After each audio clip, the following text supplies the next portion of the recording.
ஓம் நண்பர்கள் பெரியவர்கள் அனைவருக்கும் உங்களுக்குள்ளே இருக்கிற பகவானுக்கும் உடைய நமஸ்காரம். தொழில்நுட்ப வளர்ச்சியை நல்ல வகையில் பயன்படுத்திங்க இந்த யூடியூப் சேனல் மூலம் உங்களெல்லாம் சந்திக்கிறதுல ரொம்ப சந்தோஷம். இந்த சேனல் ஒரு சத் சங்கமாக நம்ம எல்லாருக்கும் பயன்படணும்னு முயற்சி செய்வேன். கடந்த டிசம்பர் 21 2025 டிசம்பர் 21 அன்றைக்கி ஸ்ரீரங்கத்தில் இருக்கிற அபயவர்தர் ஆஞ்சநேயர் சன்னதியில் என்னுடைய முதல் உபன்யாசம் நடந்தது. ரொம்ப நாளாகவே அந்த மாதிரி நமக்கு தெரிஞ்ச நல்லதை மற்றவங்களோட ஷேர் பண்ணிக்கணும், நம்முடைய டைமும் நல்லபடியாக செலவாகணும், மற்றவங்களுக்கும் அது எந்த விதத்துலையாவது உபயோகமாக இருக்கணும் அப்படின்னு ஒரு எண்ணம் இருந்துகிட்டே இருந்தது. அது அன்றைக்கி தான் ஃபஸ்ட்டு ஆச்சு. அதுதான் என்னோடய முதல் உபன்யாசம். ஓரளவு நன்னாவே இருந்ததுன்னு சொன்னாங்க. அதோட ஷார்ட்ஸ் தான் என்னோடய யூடியூப் சேனலில் போட்டிருக்கேன். முந்தா நாள் 9/2/2026 அன்றைக்கி தான் அந்த மாதிரி பண்ணலாம் அப்படின்னு சொல்லிட்டு ஒரு எண்ணம் வந்தது. உடனே ஒரு ஷார்ட்ஸ் போட்டேன். நிறைய பேர் அந்த ஷார்ட்ஸ் மாத்திரம்தான் பார்த்துருக்கீங்கன்னு நினைக்கிறேன். முதல் தடவை வீடியோ எடுக்கிறதுக்கு ஆள் இல்லைங்கிறதுனால நான் ஒரு ஆடியோவாக அதை ரெக்கார்ட் பண்ணேன்.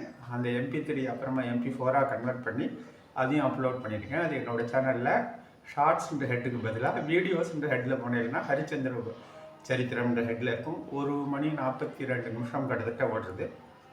ஓரளவு கரெக்டாக என்னோடய எண்ணத்தை எல்லாம் பதிவு பண்ணியிருக்கேன்னு நினைக்கிறேன். என்னோடய ஹெட்டில் இருக்கிற விஷயத்தெல்லாம் உங்களோட ஹெட்டுக்கு மாற்றுறது இந்த சேனலோட குறிக்கோள் கிடையாது. என்னோடய ஹார்ட்டில் இருக்கிறத உங்களோட ஹார்ட்டுக்கு மாற்றுறதுக்கு நான் ட்ரை பண்ணுறேன். அது சக்ஸஸ் ஆச்சுன்னா பகவானோட கிருபை. எல்லோரும் தொடர்ந்து இந்த சேனலுக்கு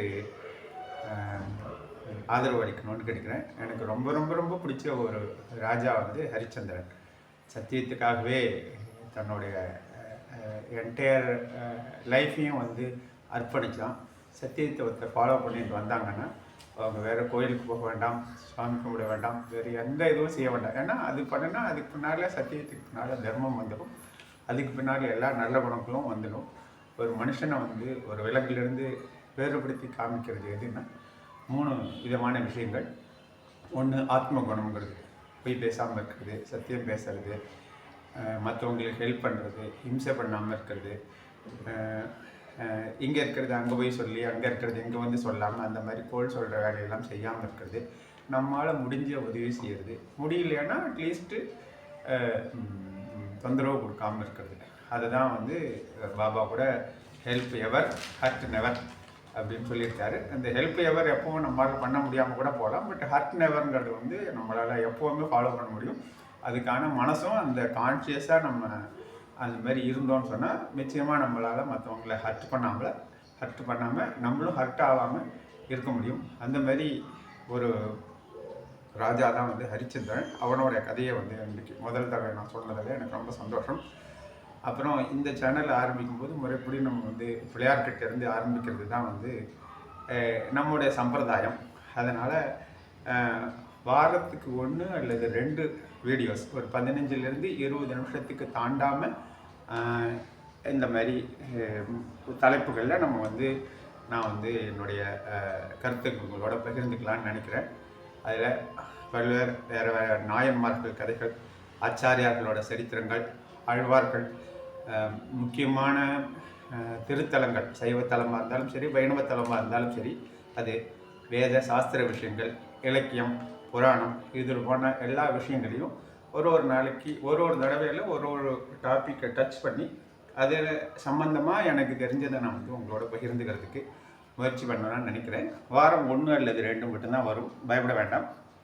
உங்கள் எல்லோரோட ஒத்துழைப்பையும் எனக்கு அளிக்கணும்னு கேட்டுக்கிறேன். இன்னொரு ரிக்வஸ்ட் என்னென்னா, இந்த சேனலுக்கு சப்ஸ்கிரைப் பண்ணியிருக்கிறவங்களோட என்டையர் லிஸ்ட்டு எனக்கு விசிபிளாக இல்லை மொபைலில். அது ஆக்சுவலாக டெஸ்க்டாப்பில் தான் வரும்னு சொல்கிறாங்க. அதனால் ஒரு ரிக்வஸ்ட் என்னென்னா, என்னோடய சேனல் சப்ஸ்கிரைபர்ஸ் என்னோடய வாட்ஸ்அப்புக்கு ஒரு நம்பர் ஒரு மெசேஜ் மாத்திரம் போட்டுட்டா நான் உங்கள் சேனலை சப்ஸ்கிரைப் பண்ணியிருக்கேன் அப்படின்னு ஒரு மெசேஜ் மட்டும் போட்டுட்டா நான் ஒரு குரூப்பாக க்ரியேட் பண்ணி ஏதாவது புது விஷயங்கள் வரணும்னா நான் அதை அதில் பதிவிடுறதுக்கும் உங்களோட கருத்துக்களை தெரிஞ்சுட்டு நான் என்னை இம்ப்ரூவ் பண்ணிக்கிறதுக்கும் அது உதவியாக இருக்கும்னு நினைக்கிறேன். இப்போ நம்ம சம்பிரதாயப்படி விநாயகர் மேலே ஒரு சின்ன ஸ்லோகம். சான்ஸ்கிரிட் ஸ்லோகம் தான், நிறைய பேர் கேள்விப்பட்டிருப்பீங்க. கேள்விப்படாதவங்களுக்காகவும் கேள்விப்பட்டிருந்தவங்களுக்கு அதோட அர்த்தம் என்னன்னு தெரிஞ்சுட்டு சொன்னால் ரொம்ப விசேஷம். சொல்லிய வார்த்தையின் பொருள் உணர்ந்து சொல்வார் செல்வர் சிவபுரத்தின் சிவனடிக்கீழ் அப்படின்னு மாணிக்க வாசகர் சொல்கிறார். அதனால் நம்ம என்ன சொல்கிறோம் அப்படின்னு தெரிஞ்சுன்னு சொன்னால் அது எப்போவுமே ரொம்ப விசேஷமானது. அந்த வகையில் பிள்ளையார் மேலே ஒரு சின்ன சான்ஸ்கிரிட் ஸ்லோகம் அதை சொல்லி அதுக்கு விளக்கமும் சொல்கிறேன். உங்களுக்கு பிடிச்சிருக்கும்னு நினைக்கிறேன். அகஜானன பத்மார்க்கம் கஜானனம் அகர்நிஷம் அநேகதம் தம் பக்தானாம் ஏகதந்தம் உபாஸ்மகே.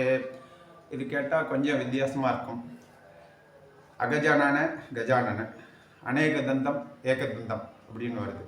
நம்ம நிறைய விஷயம் என்ன நமக்கு தெரிஞ்சது என்னென்னா, ஒரு ஆன்ற எழுத்து ஒரு வார்த்தைக்கு முன்னால் சேர்த்தா அதோட அர்த்தம் வந்து ஆப்போசிட்டாக மாறிடும். இப்படி நியாயம் அநியாயம், சத்தியம் அசத்தியம், வந்து சலம் அச்சலம். சலம்னா நகர்ந்துட்டே இருக்கிறது, அச்சலம்னா நகராமல் இருக்கிறது. ஸோ நகராமல் இருக்கிற மலைக்கு பேர் அச்சலம். அதனால தான் அருணாச்சலம் அப்படின்னு திருவண்ணாமலைக்கு ஒரு பேர். ரமணரோட தொடர்புடைய ஒரு ரொம்ப முக்கியமான பஞ்சபூத ஸ்தலங்களில் ஒன்று. அதில் இந்த அருணாச்சலே ஸ்மரேன் முக்திகின்னு ஜஸ்ட்டு அருணாச்சலம்ன்ற பேரை ஒரு தடவை நினச்சாலே சொன்னாலே போதும், நமக்கு வந்து முக்தி கிடைக்கும் அப்படின்னு எல்லா சாஸ்திரங்களும் சொல்லியிருக்காங்க. ஜஸ்ட்டு இந்த ஸ்லோகத்தோட ஒரு அர்த்தத்தை மட்டும் நம்ம பார்க்கலாம். அகஜானன பத்மார்க்கம் கஜானனம் அகர்நிஷம் அநேகதந்தம் பக்தானம் ஏகதந்தம் உபாஸ்மகே அப்படின்னு. இதில் அகஜானனா கஜானனுக்கு ஆப்போசிட் இல்லை, அகஜா ப்ளஸ் ஆனன அப்படின்னு அந்த சான்ஸ்கிரிட்டோட பிரிக்கணும். க அப்படிங்கிற சான்ஸ்கிரிட்டோட அர்த்தம் வந்து கன்னா கச்சதி, அதான் நகர்றது. அக அப்படின்னு சொன்னால் நகராதது எதுவோ அது. பார்வதிக்கு பேர் கிரிஜா அப்படின்னு ஒரு பேர் உண்டு. கிரினா மலை, கிரிஜானா சான்ஸ்கிரிட்டில் வந்து ஃபெமினைன் ஜெண்டர், மலை மகள் அப்படின்னு சொல்கிறது அகஜா. அந்த அகஜா ஆனன அப்படின்னா அந்த பார்வதியோடைய திருமுகம். அது வந்து பத்மா அர்க்கம் அப்படின்னு.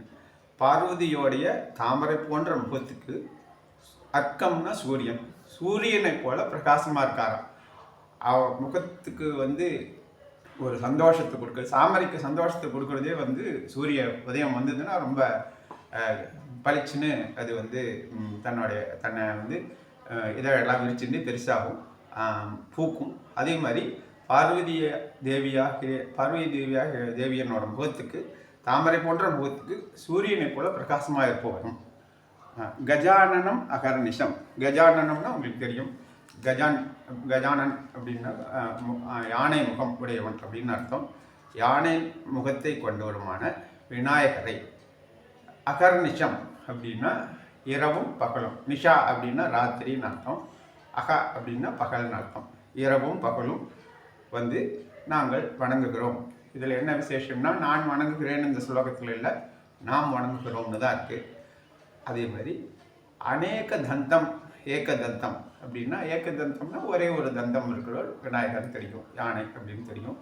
அநேக தந்தம்னா நிறையா தந்தம் இருக்கா அப்படின்னா அப்படி இல்லை. இந்த வேர்டும் சான்ஸ்கிரிட்டில் அது பிரிக்கிறது வேறு விதமாக பிரிக்கணும். அநேகதம் தம் பக்தானம் அப்படின்னா பக்தர்களுடைய பல விருப்பங்களே நிறைவேற்றுவர். அநேகதம்னா நிறையா, தம் பக்தானம் இந்த மாதிரி பக்தர்களுடைய விருப்பங்களை எல்லாத்தையும் நிறைவேற்றுகிற ஏகதந்தம் ஒரே ஒரு ஒற்றை தந்தத்தை உடைய விநாயகரை நாங்கள் தியானிக்கிறோம், வணங்குகிறோம் அப்படின்னு அர்த்தம். அதனால் இந்த ஒரு சின்ன ஸ்லோகத்துக்கு எல்லாருமே கேள்விப்பட்டது தான், பட் வந்து முழுமையான விளக்கத்துக்கு எனக்கு தெரிஞ்ச அளவுக்கு கொடுத்துருக்கேன்னு நினைக்கிறேன். அகஜானன பத்மார்க்கம் கஜானன மகர்நிஷம் அநேகதம் தம் பக்தானாம் ஏகதந்தம் உபாஸ்மஹே. தமிழ்லையும் விநாயகரை ஒரு ஒரு ஒரு ஒரு நிமிடம் ஒரு ஸ்லோகத்தினால நம்ம வந்து தியானிப்போம்.